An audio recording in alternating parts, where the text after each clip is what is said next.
Okay, so we just talked about the segment level profile and how the segment level profile is in a tabular format or table format, and it has these columns. Let me skip down a couple of slides and show you one. Here's what it looks like. This is a PID segment, and here is the table format, and here's the columns. We talked about the RP column, the RO column. Now let's talk about the field usage.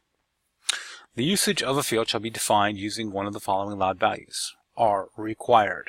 A conforming sending application shall provide a valid value for all R fields. The value should be of the specified type and within the range specified for the field. So it's a required field, you got to put it in. RE is required but may be empty, and this goes back to our whole work about empty and null. So if you have it, you got to send it, but if not, it's okay, it can be empty. Conditional. A conditional field, there is a predicate associated with this field that identifies the conditions under which the value of the field shall be specified. You can continue to read that heavy language provided by the HL7 standard, but let's just keep it simple today. Conditional means if it meets a certain condition, you have to fill it in. So that field can use some logical operators like and or to see if the conditions are met, right? So whatever the condition is, if the condition is the physician would like a callback, then you populate the callback number field, right? So there's a condition, you meet it, that field gets populated. Conditional but may be empty, CE. That means the field is conditional, and if it meets the conditions, you should value it. And, if not, it can be empty. It's conditional based on whatever conditions are in the programming, and it can also be empty. And last, X is not supported. These fields will not be supported. A conforming sending application will not create a message with a value for these fields. A conforming receiving application will not obtain a value in this field. The sender can't use it. The receiver can't use it. It's just not supported. So that takes us back to this table format, and now we can see in the RO column that some of these fields are X, some are R, some are RE, right? So the R's are required. The REs are required but can be empty, right? So the Social Security number, for example. We'd like to have it if you have it, but it can be empty if you don't know it. The sex. The patient's sex can be required but empty. In this segment profile for this whole message profile, right? Now X's, we're not going to use alternate patient ID. We're not going to use patient alias. They've X'd out race. They've decided don't even include race, we don't want it. So that's how that table looks and how that table works. So the field level profile. Each individual field within a segment shall be completely defined to eliminate any possible ambiguity.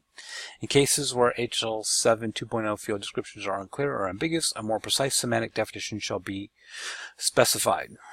The allowed value set for many fields within HL7 version 2 standard is specified as user-defined or containing only HL7 suggested values. In these cases, the exact allowed value set shall be specified. So what this slide says is that, hey, the standard says you can make up your own user-defined table, or you could use the suggested HL7 values. When you get to the field level profile, it says, hey, we're not going to leave it that loosey-goosey. We're going to say we're only going to use this exact value set.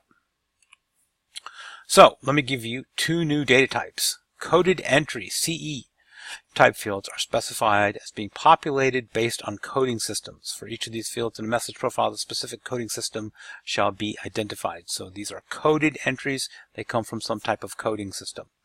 Many fields in HL7v2 are defined to be composite data, or CM. Each component within these composites fields shall be profiled. This requires defining the usage, length, data type, and number of each of the components. Where there are subcomponents of a component, each of the subcomponents shall also be profiled using the same criteria.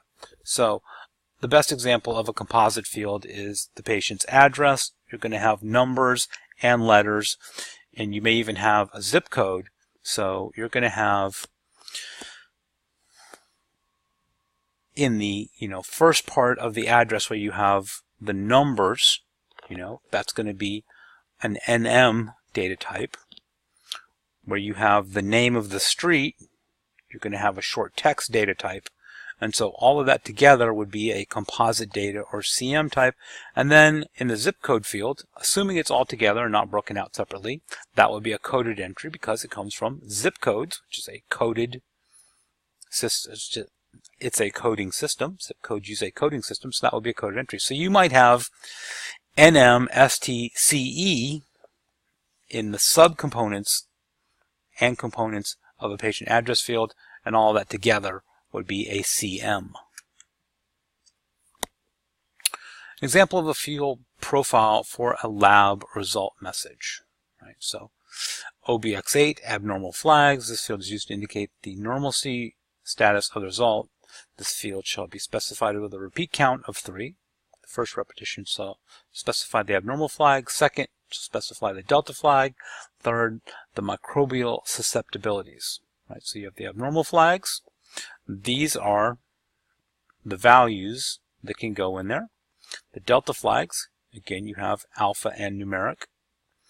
And the microbial susceptibility flags. So there you have the code sets for each of those fields. You can only be those code sets. Even though HL7 standard says you could use a whole bunch of other things, the field profile restricts it down to just these values inside these curly braces.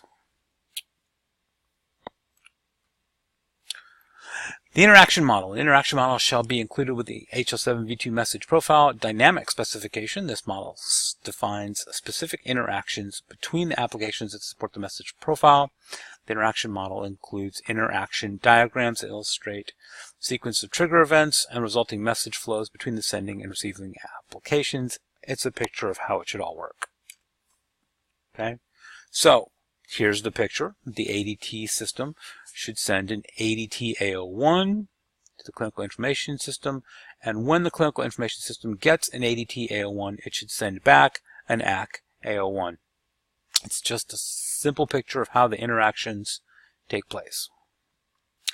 Acknowledgements. The specific HL7 acknowledgements required or allowed for use with specified static definition of the HL7 v2 message profile shall be defined. Specifically, the dynamic profile shall identify whether an accept or an application level acknowledgement is allowed or required. And the dynamic profile shall define the conditions under which each of these type of acknowledgements is expected. The allowed conditions include always, never, only on success, or only on error. And the specific success or error conditions must be specified. So you can send an ACK message always. You can send an ACK message never. You can send an ACK message only when it's successful. You can send an ACK message only on an error.